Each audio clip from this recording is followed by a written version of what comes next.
She was born in a small, quiet town, where the evenings were filled with the sound of crickets and the soft glow of porch lights. The streets were narrow, and the houses stood close together, their paint peeling in places from too many summers. Everyone knew everyone there. News faster than cars, and dreams often stayed trapped between dusty window panes. But inside one little house at the corner of Elm Street, there lived a young girl whose heart beat to a different rhythm. She wasn't dreaming of city lights or fancy clothes. She was dreaming of a melody, one that could speak louder than words ever could. Her name was Lila. She was small for her age, with a quiet smile and curious eyes that always looked as if they were listening to something invisible. Her family didn't have much. Her father worked long hours at a repair shop fixing bicycles and lawnmowers. Her mother cleaned houses, and the money was always tight, and sometimes the electricity went out because the bills were late. But no matter how hard things got, there was one thing that stayed the same: music. Lila's mother used to hum lullabies while cooking or washing clothes. Her voice was soft and comforting, and Lila loved sitting nearby trying to copy the tunes. One evening, when Lila was 6, her father came home with something under his arm. It was a small keyboard with 3 broken keys and faded buttons. "We're throwing it away," he said. "It still makes a sound or two." Lila's eyes lit up like the stars outside their window. To her, it wasn't broken. It was magic. From that night on, she played every chance she got. She didn't know how to read music, and no one taught her.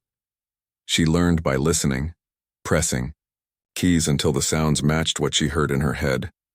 Sometimes the notes came out wrong, but she never stopped trying. The sound of her old keyboard became part of the house. Even when there was no food on the table, the air was filled with music. Her mother used to say, "That piano might be old, but when you play it, it feels alive."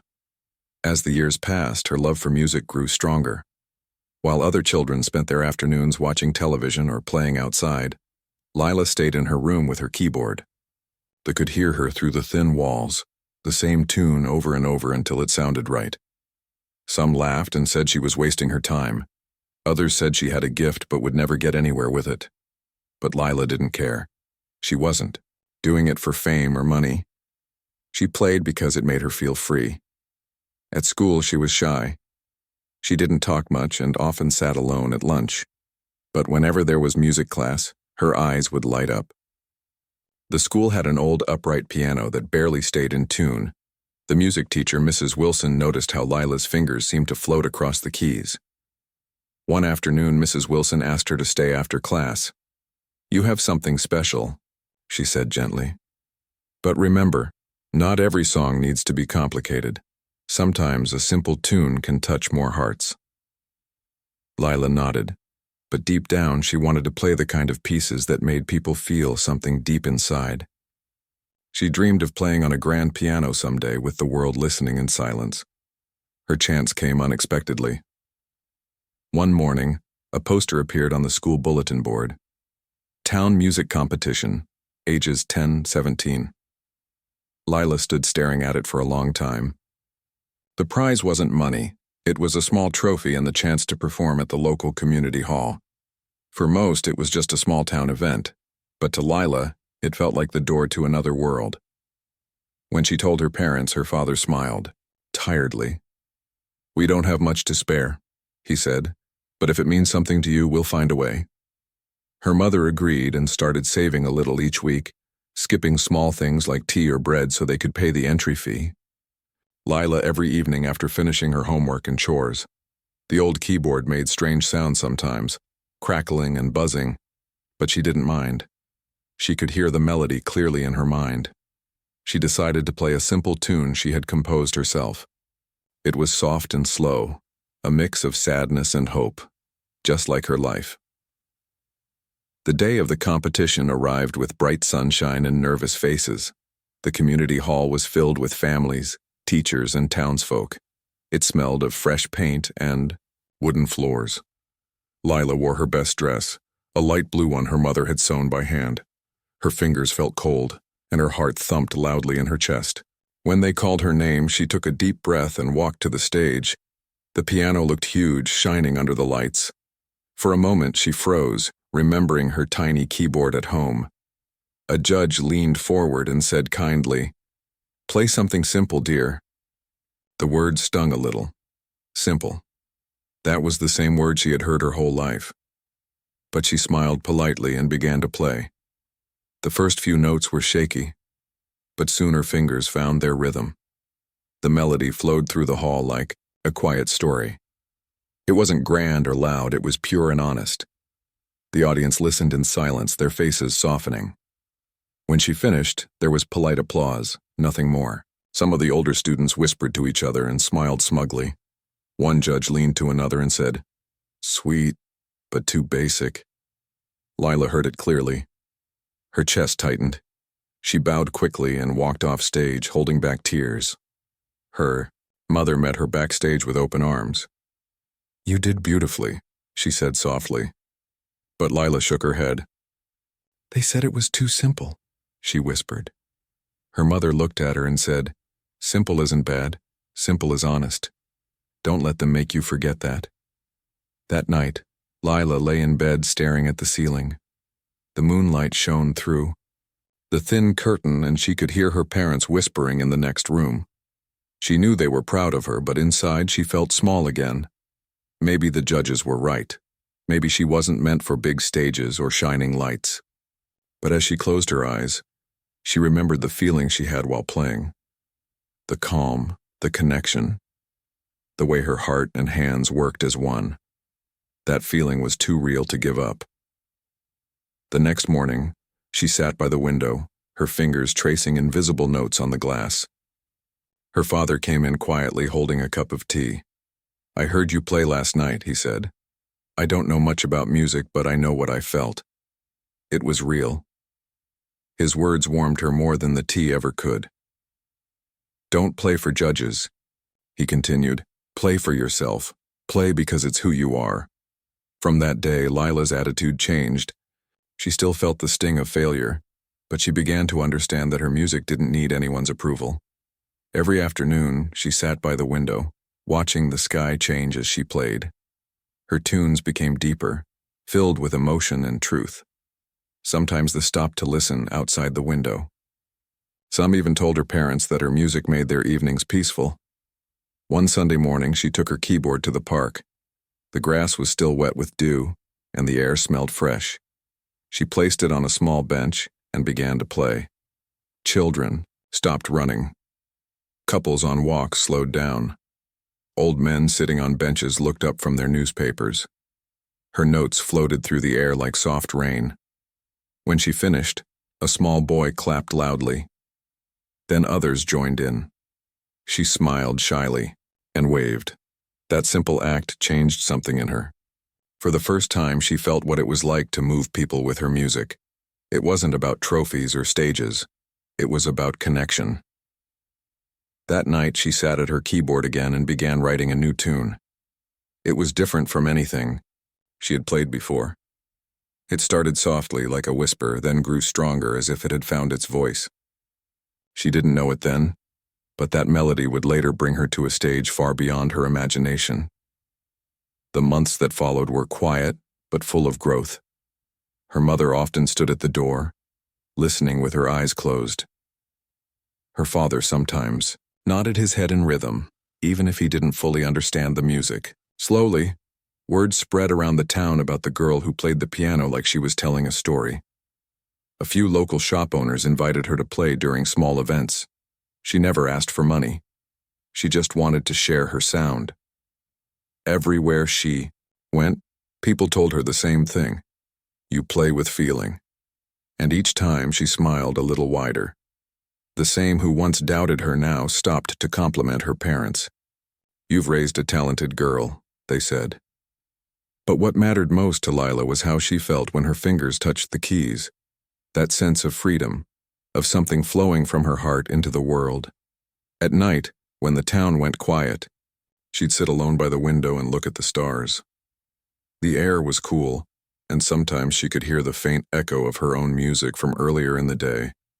She'd close her eyes and imagine herself on a bigger stage, lights shining softly, an audience waiting to hear her story. It wasn't about fame or glory. It was about being heard. Her heart told her that one day she would stand on that stage. One day people would listen, not because she played a difficult piece, but because they could feel the truth in her music.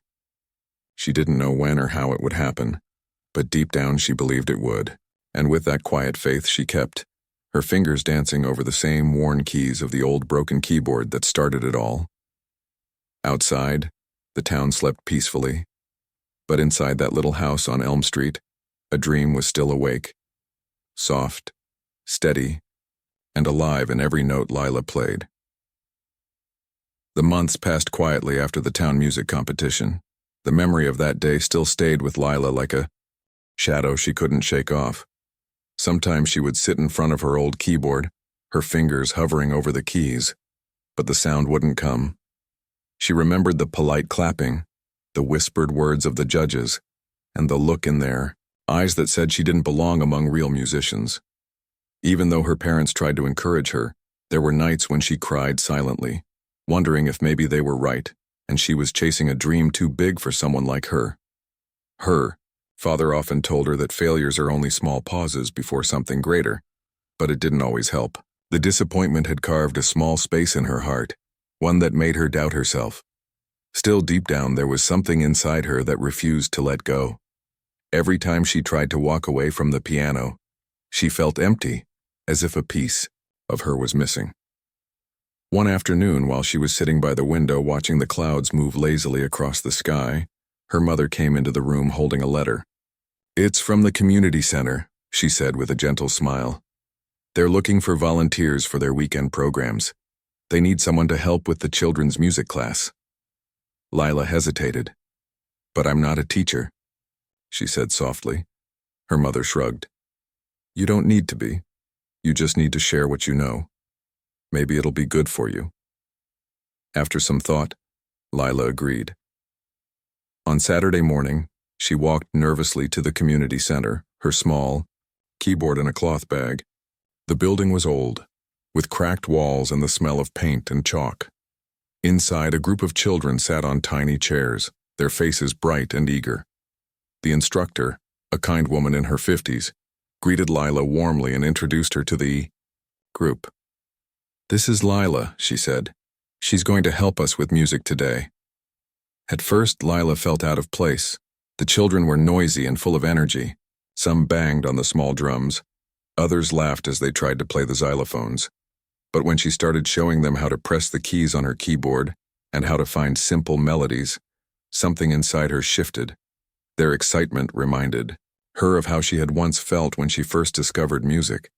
They didn't care about judges or perfect notes. They only cared about the joy of sound. By the end of the day, when one little girl managed to play a short tune, the smile on her face melted Lila's heart. As she walked home that evening, she realized how much she missed that feeling. Not the applause or the recognition, but the pure happiness of sharing something she loved. That night, she took out her keyboard again and started playing. Slowly, her confidence began to return. The melody she played was soft and full of emotion, like a memory trying to heal itself. Her father, listening from the next room, smiled quietly. He didn't interrupt. He just let the sound fill the house.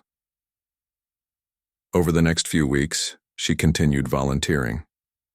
The children began to look up to her, and even the instructor told her that she had a natural way of teaching. But despite the warmth of the community center, there was still a small ache in her heart, a longing to prove to herself that she could stand on a bigger stage again. One afternoon, as the children left the classroom, an elderly man walked in. He wore a worn-out coat and carried a walking stick. He stood near the door, listening as Lila played a short melody to herself. When she finished, he clapped softly. "That was beautiful," he said. "You play with feeling, not just skill. That's rare."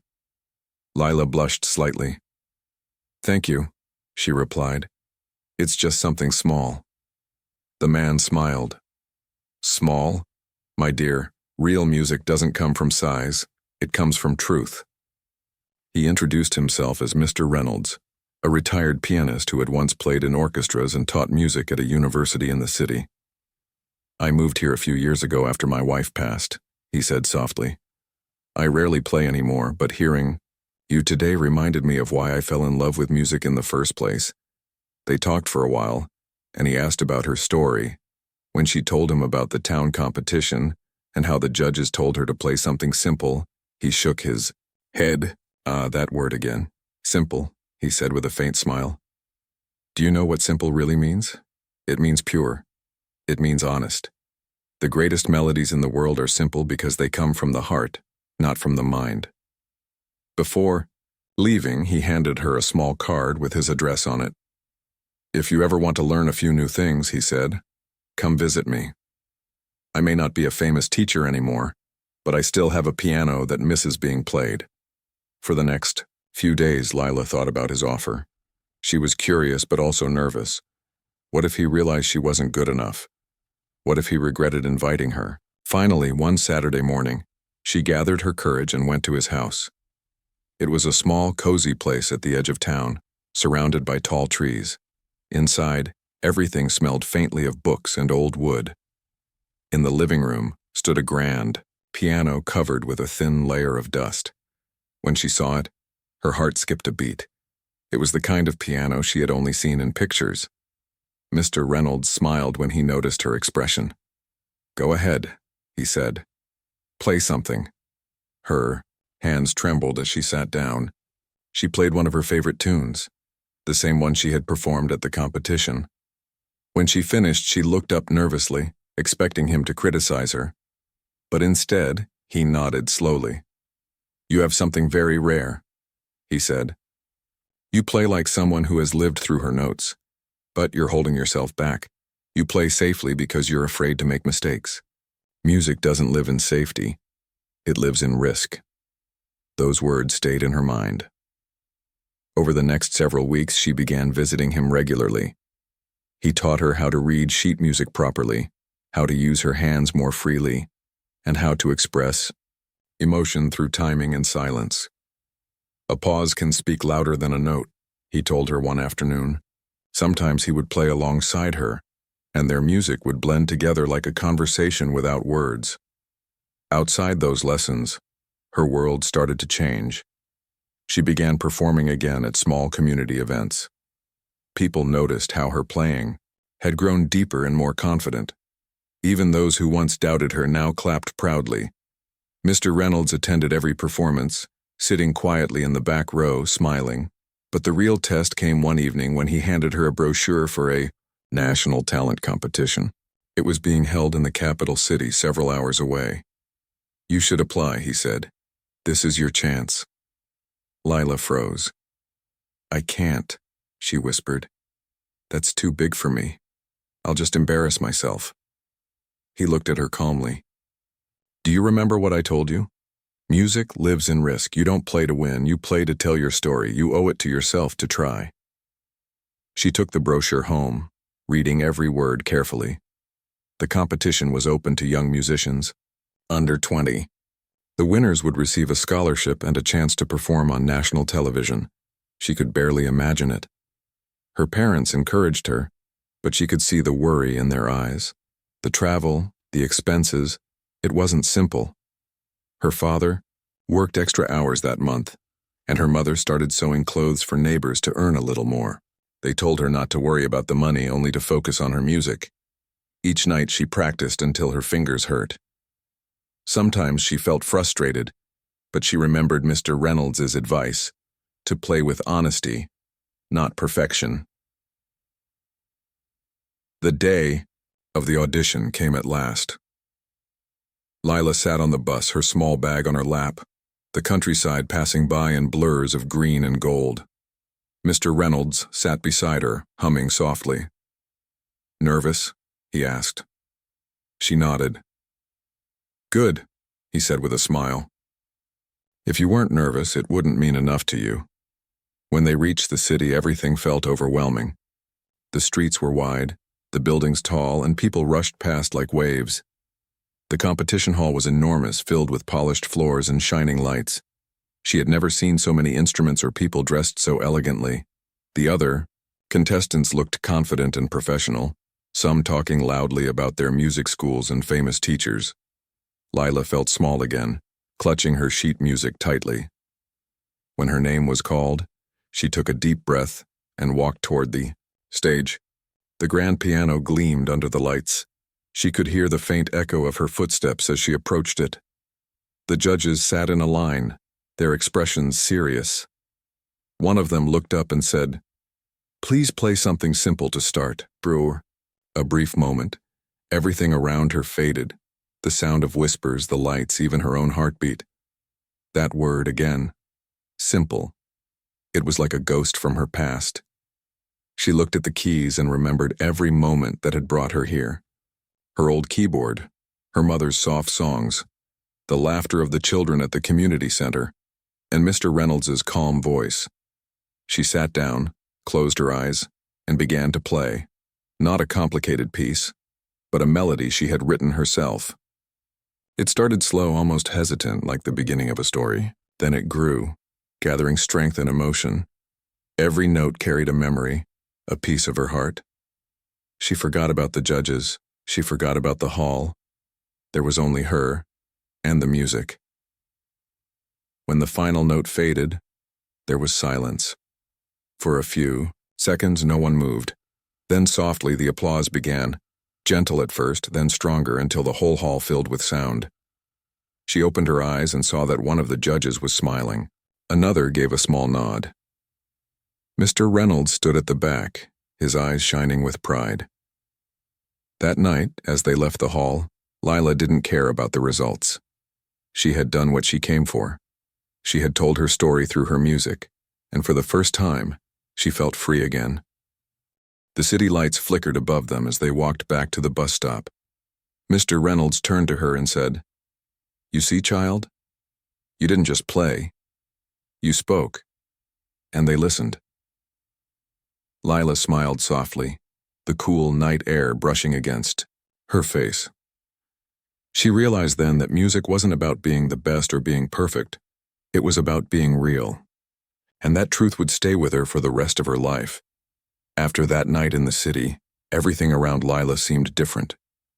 Even though she didn't win the competition, something much more important had changed inside her. For the first time, she felt like she truly belonged on a stage. She had seen how people listened to her music and how silence had filled the hall before the applause began. That memory stayed with her like a quiet light inside her chest. It gave her a new kind of strength, one that didn't come from trophies or praise, but from knowing she had been heard. When she returned to her small town, life looked the same. The same narrow streets, the same neighbors watering their plants in the evening, the same smell of bread from the old bakery on the corner. But inside her, nothing was the same. She walked with more purpose. She still helped at the community center. On weekends, still taught the children their little songs, but now her playing carried something deeper. The children noticed it too. They would stare at her hands as she played and whisper to each other that she made the piano sound like it was talking. Mr. Reynolds was proud of her. He often told her that her performance had reminded him why music mattered. "You didn't just play," he said one afternoon, sitting by the window with a cup of tea. "You connected. That's what music is supposed to do. Remember that feeling because it's what will guide you wherever you go." Every week, she continued to visit him. His lessons became less about rules and more about life. He told her that every note was a choice and that every choice carried emotion. "Don't play to show what you can do," he said. "Play to show who you are." She didn't fully understand it at first, but as she spent more time with him, it started to make sense. Sometimes he would tell her stories from his younger days, how he had once played in big concert halls and traveled to different countries, how he had met other musicians who were brilliant but had forgotten to feel what they played. "Technique without heart is just noise," he would say with a small smile. She listened carefully, imagining what it must have been like to stand on stages so big, with lights shining and people watching in silence. Months passed, and winter slowly arrived. The air turned cold, and the town grew quiet. Most evenings, Lila practiced by the window, the warmth from a small heater keeping her hands from freezing. Her father often worked late, and her mother sewed by candlelight. It was a peaceful kind of life, but Lila's heart had started to dream again. She wanted to take her music beyond the town, not because she wanted fame, but because she felt her story wasn't finished yet. One snowy afternoon, while she was at Mr. Reynolds's house, he handed her an envelope. Inside was a flyer for another competition, a regional music showcase in the nearby city. It was smaller than the one she had attended before, but it still attracted musicians from different towns. "You should go," he said. "You're ready." She looked down at the paper and felt a mix of excitement and fear. "I don't know," she said quietly. "I don't want to disappoint anyone again." He smiled kindly. "Disappointment isn't failure, Lila. It's proof that you tried. Every time you step on a stage, you grow, and you never really know who's listening." After a few days of thinking, she agreed. Her parents supported her again, just as they always had. Her mother made her a warm scarf for the trip, and her father fixed up an old bag so she could carry her music sheet safely. Mr. Reynolds helped her choose her piece, an emotional melody she had written herself, one that told the story of her journey from her small town to that big city stage. The weeks leading up to the competition were filled with long hours of practice. Sometimes her fingers ached and she felt frustrated, but she kept reminding herself of how it felt to lose herself in the music. She wanted her melody to speak for her, to tell the audience who she was without needing any words. When the day finally came, she and Mr. Reynolds took the train to the nearby city. The ride was quiet, and she spent most of it staring out the window, watching the snow-covered fields pass by. "Nervous?" he asked. She nodded. "Good," he said again with his familiar smile. "It means you care." The hall where the competition was held was smaller than the last one, but just as bright. The air buzzed with chatter and the sound of instruments being tuned. There were violinists, guitar players, and pianists of all ages. Lila sat quietly in a corner, her music sheets folded neatly in her lap. She didn't know anyone there, but that didn't matter. When her turn came, she walked onto the stage, feeling the warmth of the lights on her face. As she sat down at the piano, she took a deep breath. For a moment, she closed her eyes and remembered everything.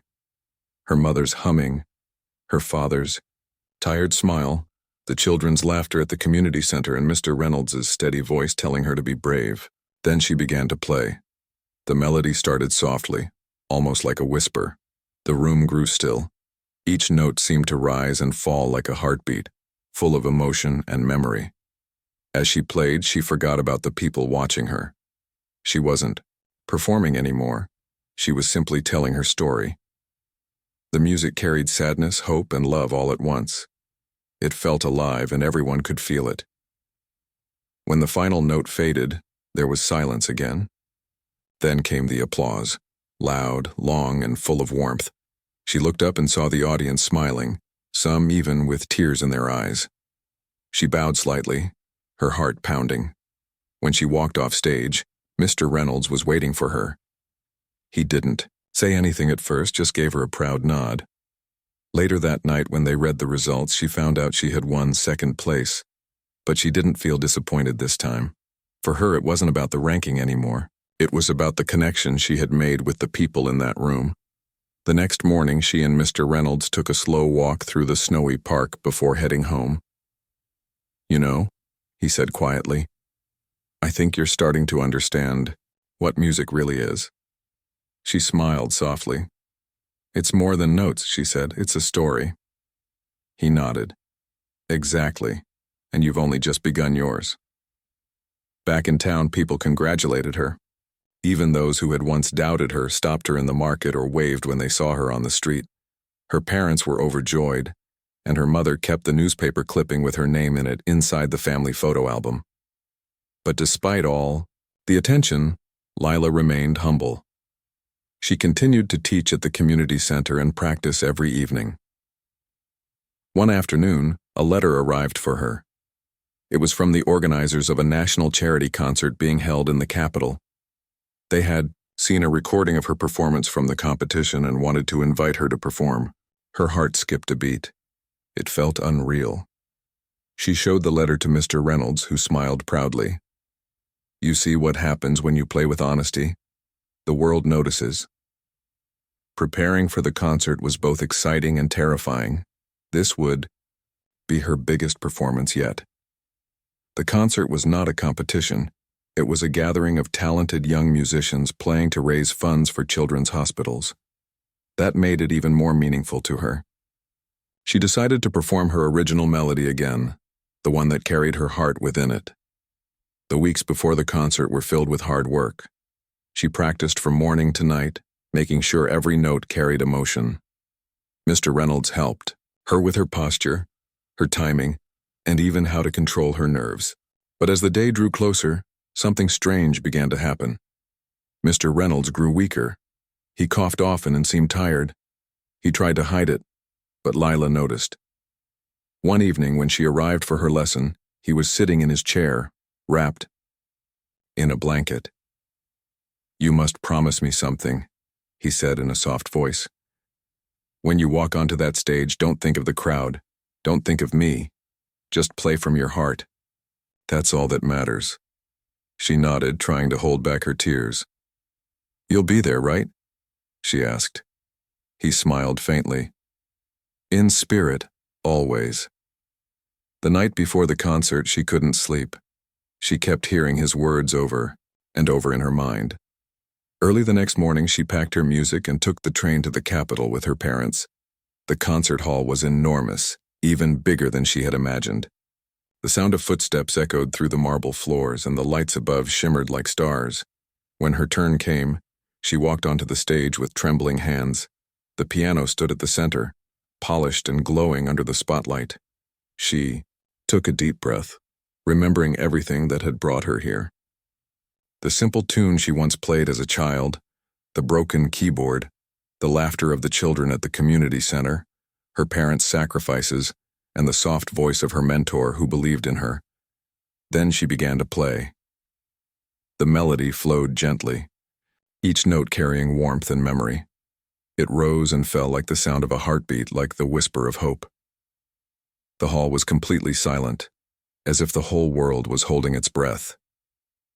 By the time she reached the last note, tears had filled her eyes. She let her hands rest on the keys for a moment before lifting them slowly. The applause came like a wave, loud, long, and full of emotion. People stood up, clapping, cheering, and even crying. For a few seconds she stood there frozen, overwhelmed. Then she smiled through her tears and bowed. Later that night, after the concert, she stepped outside and looked up at the stars. Her parents hugged her, proud and happy. But she couldn't help thinking about Mr. Reynolds. She wished he could have been there to see it. The next morning, she learned that he had passed away peacefully in his sleep the same night she performed. For a long time, she sat quietly with the letter he had once given her, reading the words he had written inside. "Never stop playing your truth." The loss hurt deeply, but she knew he had been with her that night in spirit, just as he promised. His lessons, his words, and his faith in her had shaped her into the person she had become. From that day on, every time she sat at the piano, she played for him too, for the mentor who saw music in her heart when she had stopped believing in herself. And as the sound of her melody filled the room, it carried not sadness but gratitude for all the people who helped her find her voice. The day of the big competition arrived like a storm that had been waiting too long to break. Lila stood in front of the tall glass building where the auditions were being held, her suitcase by her feet and her small piano bag slung over her shoulder. The city was louder than anything she had ever imagined. Cars honked in every direction. People rushed past her without even looking, and everywhere she turned there were screens flashing lights and faces she did not recognize. She had dreamed of this moment for years, but now that it was here, she felt like the smallest person in the world. Inside the hall, contestants were lining up. Some wore expensive dresses. Others talked confidently about their music schools or their famous teachers. Lila stood quietly near the corner, clutching her number card. She didn't know anyone here, and no one seemed to notice her. She tried to calm her racing heart by remembering what Mr. Reynolds had told her before she left. Don't compare your journey with theirs. Just play what you feel. That's what will make them listen. She repeated his words in her head like a prayer. Still, the noise of laughter and the echo of instruments being tuned filled the air, and she felt her courage slipping away. When she finally sat down on one of the benches, she looked around and saw a girl her age surrounded by a group of people, maybe her team. They were talking about how they had flown in from another city just for this. Lila lowered her head and stared at her old shoes. She didn't even have a team, or fancy clothes, or a new piano to practice on. But she did have something else. She had her heart. When the organizer called her name, her legs almost refused to move. The long hallway leading to the stage felt endless. Her palms were damp, and her throat was dry. She tried to remember every lesson her mentor had taught her. Every night she spent practicing under the dim light at home. She remembered how her mother had smiled and said, "Go show them who you are, Lila. Don't play to impress. Play to express." The stage lights were blinding.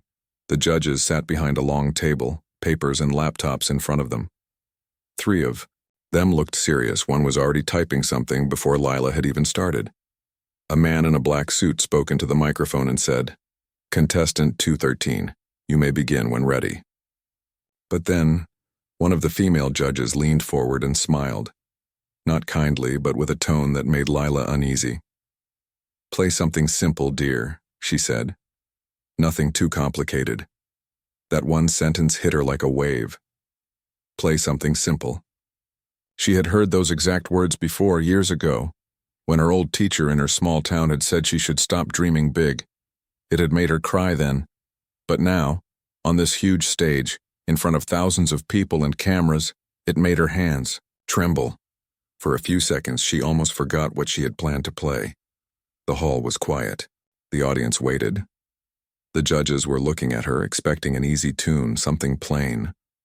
But deep down, Lila felt something change inside her.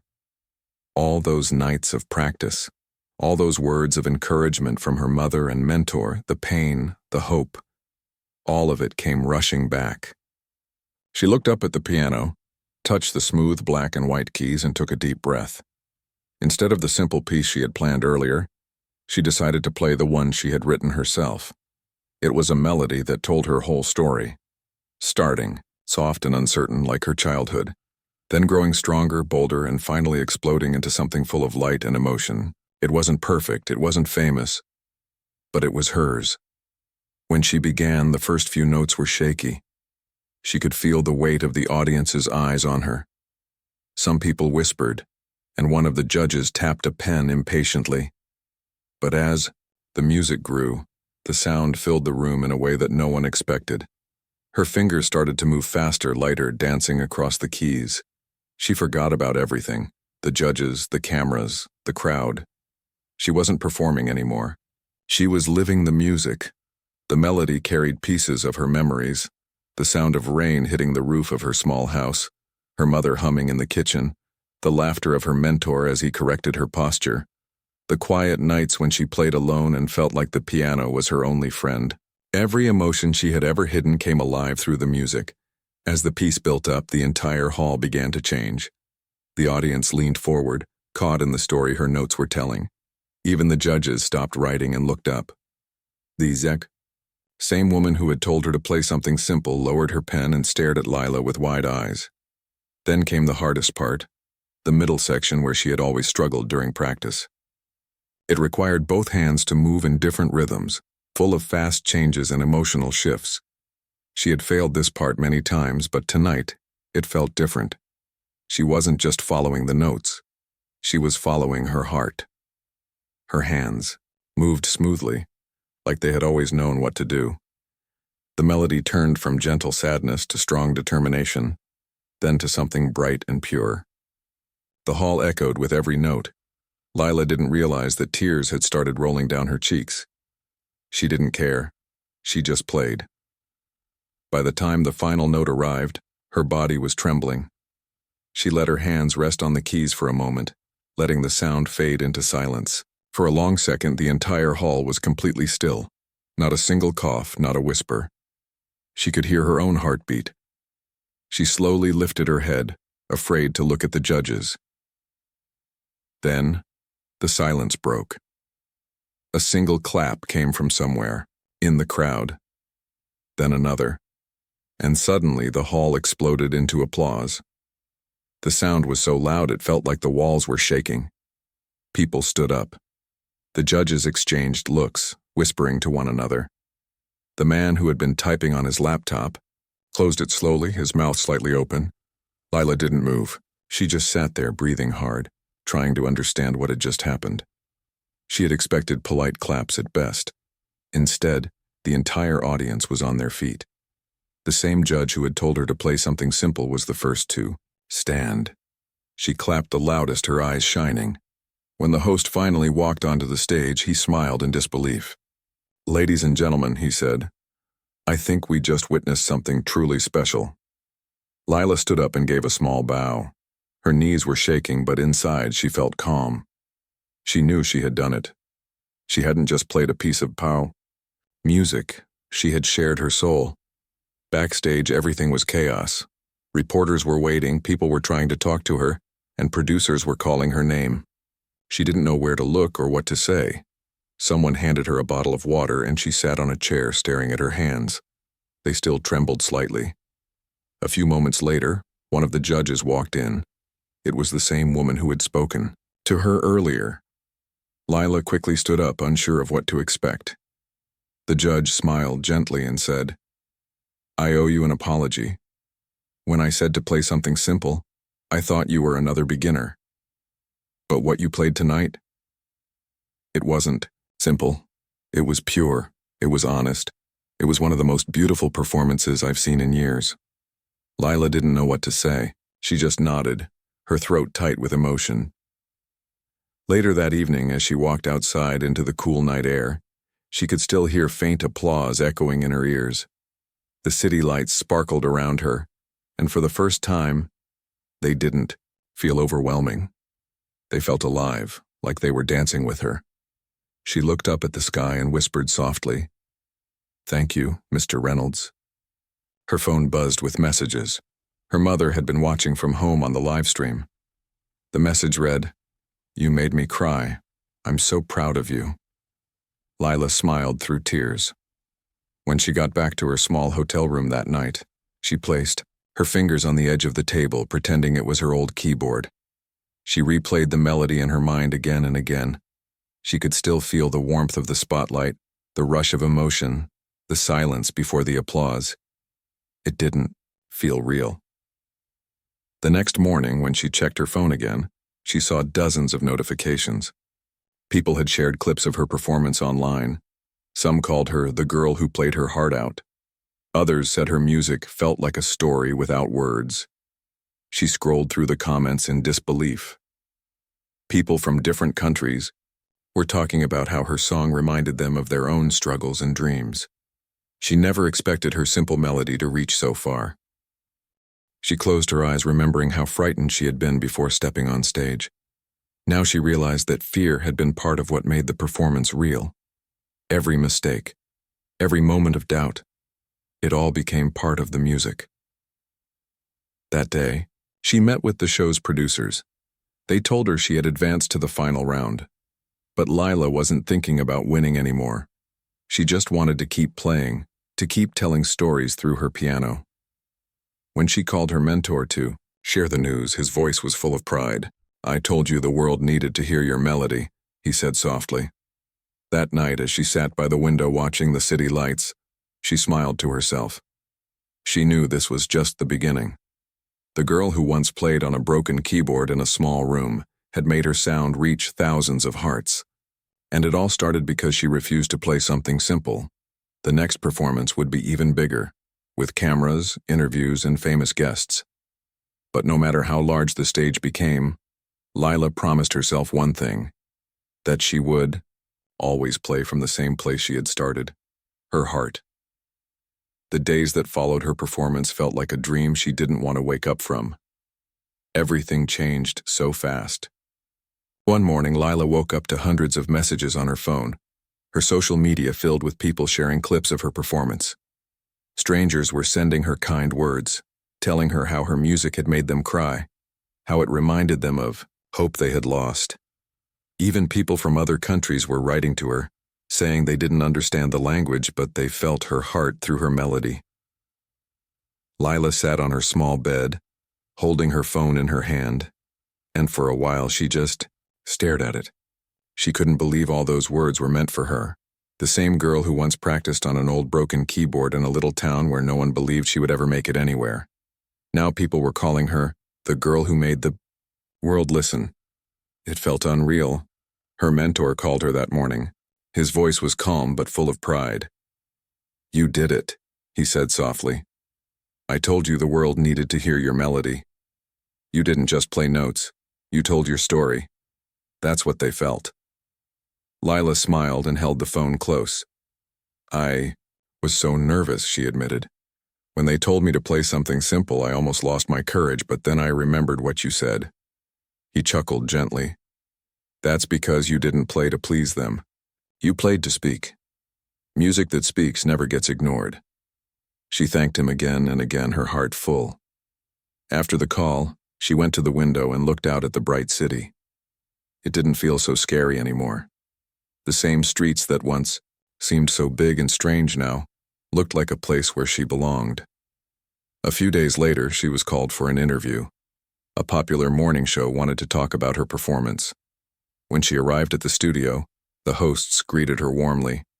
They showed her the video of her on stage, the one where she played her heart out, and asked how she felt when the audience stood up. She smiled shyly and said, "I didn't think about what people would think. I just wanted to play something that meant something to me. I didn't expect that kind of reaction. I was just happy that people felt the music." The host leaned forward and asked, "You wrote that piece yourself, right? What inspired it?" Lila thought for a moment, her eyes soft. "It was my life," she said. "Every part of it. The quiet nights, the hard days, the people who helped me, the ones who didn't believe in me. It's all in the melody. It's not perfect, but it's honest." The host nodded, visibly touched.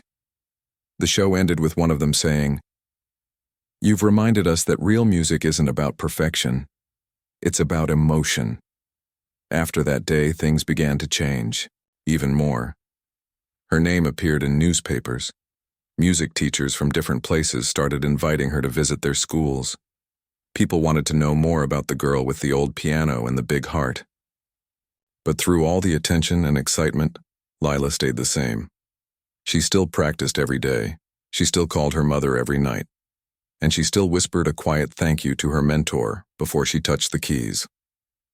One evening, the show organizers called her. The final round was coming soon, and they wanted her to perform again. The theme this time was "A Song That Defines You." The moment she heard those words, she felt both excited and scared. What song could define her? She had already played her story once. What could she possibly play now that would reach even deeper? She sat by her piano that night, the same one she had practiced on since she arrived in the city. For hours she tried different tunes, but none of them felt right. She played old songs, classical pieces, even some famous ones, but they didn't sound like her. They sounded like someone else. Finally, she stopped and closed her eyes. In the silence, she remembered her small town, her old room, the smell of her mother's cooking, the sound of the rain on the roof. She remembered how lonely she had felt when people said she would never make it. And she remembered how her mentor had told her that music is a reflection of the soul. That was when she realized what she needed to do. She decided to write another original piece, one that would begin where the last one ended. If her first melody was about pain and hope, this one would be about gratitude and peace. It would be her way of saying thank you, to her mother, to her mentor, to the people who believed, and even to those who didn't. For the next 2 weeks, she poured every emotion she had into the piano. Some nights she cried while playing. Some nights she smiled so wide she forgot how tired she was. The melody started soft, almost like a whisper. Then it grew stronger, lifting higher and higher, as if it were reaching toward something beyond. The notes. On the day of the final performance, she woke up early, She was nervous again, but it was a different kind of nervousness. Not fear this time, just the weight of something meaningful. She knew this was more than a competition now. It was a moment she would remember for the rest of her life. When she arrived at the venue, she saw cameras everywhere, reporters, and even more people than before. Some contestants were practicing in the corners, some pacing up and down. Lila sat quietly, listening to the sound of the hall. The smell of the polished stage floor, the hum of the lights above, it all felt strangely familiar now. When her name was called, she walked onto the stage slowly. The lights hit her face, and for a moment, she couldn't see the audience. She just stood there, took a deep breath, and let her fingers find their place on the keys. As the first note filled the hall, everything else disappeared. She wasn't thinking about the judges, the cameras, or the crowd. It was just her and the piano, the same way it had always been. Her new melody flowed like a conversation with her own heart. Each part spoke about her journey, the loneliness of her early days, the small moments of happiness, the times she wanted to give up, and the people who pulled her back up again. It was a song about love, patience, and faith. The middle part of the piece was her favorite. It was soft, gentle, like her mother's voice when she used to say goodnight. The notes were warm and full of care. As she played it, tears gathered in her eyes, but she didn't stop. The melody carried her, and she let it speak for her.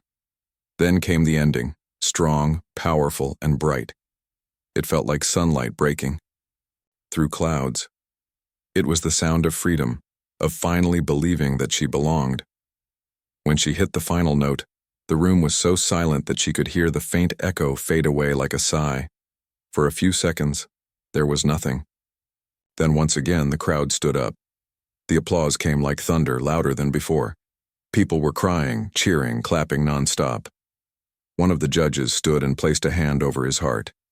The same woman from before had tears streaming down her cheeks. Lila stood slowly, bowing her head, her eyes still wet. She didn't smile at first.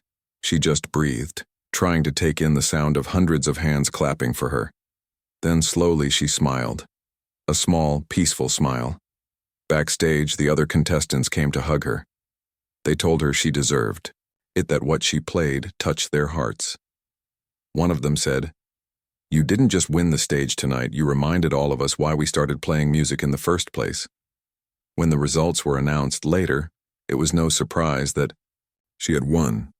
But the real moment that stayed in her heart wasn't hearing her name as the winner. It was the look in the audience's eyes when she played, the silence that said they felt every word her music spoke. That night, she called her mother again. Her mother's voice was trembling with joy. "You did it, my girl," she said. "I knew you could. You made all those years worth it."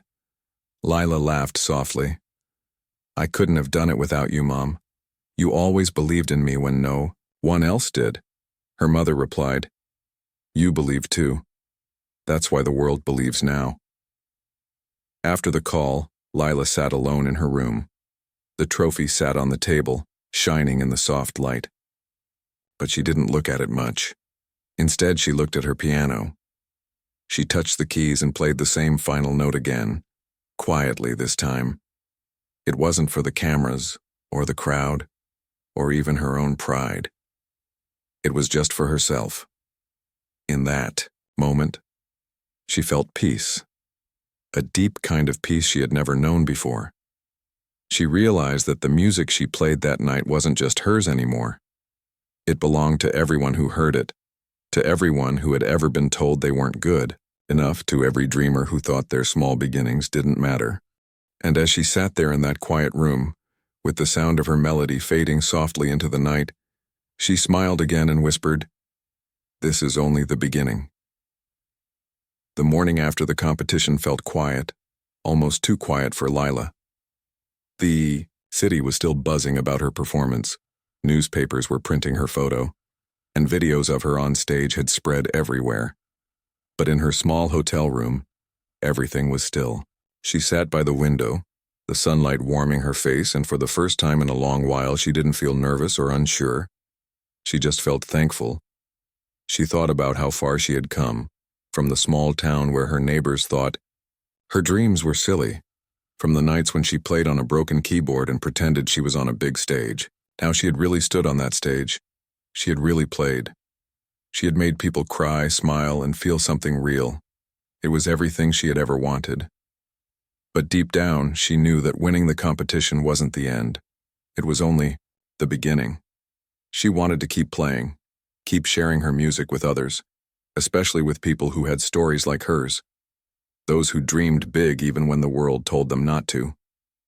A few weeks later, she was invited to perform at a charity concert for children who couldn't afford music lessons. The event was held in a large auditorium, but it didn't have the same shine or pressure as the competition. It felt warmer, more human. When she arrived, a group of children ran up to her, their faces glowing with excitement. One little girl said, "Are you the lady from the video? The one who made the judges cry?" Lila laughed softly. "Maybe," she said. "But I didn't make them cry. The music did." The girl's eyes widened. "I want to play like you one day." Lila knelt down and smiled. "You can. You just have to love it more than anything. Don't stop playing even when people don't listen. One day they will." That day, when Lila stepped onto the stage, the lights were softer and the crowd smaller. But the feeling in her chest was just as big as before. When she played, she looked at the faces of the children sitting in the front row. They weren't critics or judges. They were dreamers, just like she had been. And she played for them. Every note like a promise that dreams could come true. After the concert, she stayed behind to talk with the kids. She showed them simple ways to play melodies, told them how to practice even without a good piano, and shared stories from her own journey. The children listened closely, hanging on every word. One boy raised his hand and asked, "How did you keep going when people didn't believe in you?" Lila thought for a moment before answering. "Because I believed in myself," she said, softly. "And because there was always someone who did believe, even if it was just one person. My mother, my mentor. You don't need the whole world to believe in you at first. You just need one person. And that person can even be you." When she returned home that night, her heart felt lighter than ever. The applause from the big stages had been wonderful, but the laughter and excitement from those children meant more to her than any trophy. She realized that true success wasn't about being famous, it was about touching hearts, one by one. Months passed, and Lila's story continued to spread. She was invited to more places, more interviews, and even got offers to record her music. But she never let it go to her head. Every time she sat at a piano, she remembered her small-town room and that broken keyboard. She remembered what it felt like to dream when no one else could see it. That memory kept her humble, kept her grounded. One day, she received a letter from her old school. They were organizing an event and wanted her to come back as a guest performer. The thought made her smile. It had been years since she last walked those halls. Back then, she had been the quiet girl no one paid much attention to, the one who stayed behind after class just to play the old piano in the corner of the hall. Now she was being invited back to perform on purpose. When she arrived, the whole town seemed to be waiting. Her old teachers, her friends, and even the people who once doubted her were there. The stage was small, just like before, and the piano looked almost the same, worn out, scratched, but full of memories. As she sat down and placed her fingers on the keys, she looked at the crowd. There were children sitting with their parents, her old classmates, and her mother sitting proudly in the front row. Her mentor, too, had made the trip, sitting quietly with a soft smile on his face.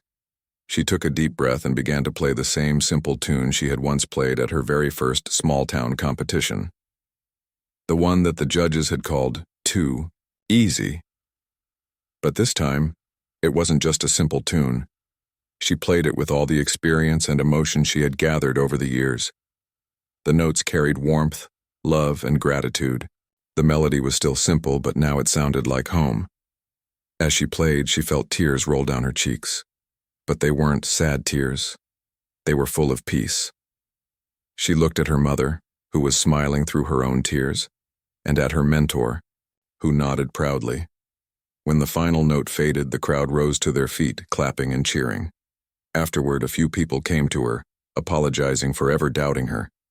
One teacher said, "I never realized how special you were back then, I'm sorry." Lila just smiled gently and said, "It's okay.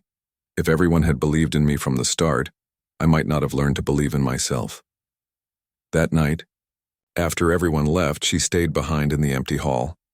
She sat at the piano again and let her hands wander across the keys. The room echoed with soft notes. The air felt calm. She thought about her journey, the broken keyboard, her mother's sacrifices, her mentor's guidance, the fear before her first big stage, and the courage that had carried her through. She realized that every struggle had been worth it. Every time she had cried, every night she had stayed awake practicing, every doubt she had faced, they had all led her here. The music she played now was no longer just her dream. It was her truth. The night grew quieter.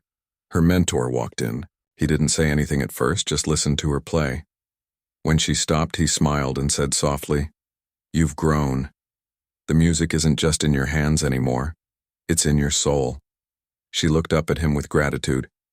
"You taught me that," she said. He shook his head. "No," he replied gently. "I only showed you where to find it. You did the rest." They sat in silence for a moment, the old piano between them, and it felt like time had come full circle. Years later, Lila's music continued to touch lives. She started her own small foundation to provide instruments and lessons for children who couldn't afford them. She called it Melody of Hope. Every month she would visit different towns and teach for free, sharing not just music but also the belief that talent could come from anywhere. People often asked her what her biggest achievement was: winning the national competition, performing in front of thousands, or becoming known across the country. She always smiled and said, "My biggest achievement is seeing a child's face light up when they play their first melody. That's where it all begins." Her music albums sold well, but she never chased fame. Whenever she performed, she made sure to include a few songs written by her students. She wanted them to feel what she had felt that day on stage, the magic of being heard. In one of her concerts, she played a piece she had written recently. It was inspired by her old town and all the people who had shaped her journey. The melody was gentle, full of life and love. When she finished, the audience gave her a standing ovation. But what made her smile the most was seeing a group of young children in the front row, watching her with the same wide-eyed wonder she once had. After the show, one of them came up and said, "I want to play just like you someday." Lila knelt down and said, "Don't play like me. Play like you. That's how your music will touch people." That night, as she sat alone at home, her piano beside her, she thought about how life had changed. She was no longer the girl who was told to play something simple. She was the woman who had learned that simplicity could be powerful, that truth was more important than perfection, and that music didn't need approval to be beautiful. She placed her hands on the keys and began to play softly, a new melody forming under her touch. It wasn't planned, just something her heart wanted to say. As she played, she whispered to herself, "For everyone who ever felt small, this is for you." The sound filled the room, soft and steady, like a heartbeat. The same hands that once trembled on stage now played with calm confidence. The same heart that once feared failure now only wanted to give. And somewhere beyond the walls of her quiet home, her melody carried on, through her students, through her music, through the lives she had touched. It was no longer just her story. It was everyone's, because sometimes a simple melody can change everything, and sometimes the smallest dream can create the loudest echo in the world.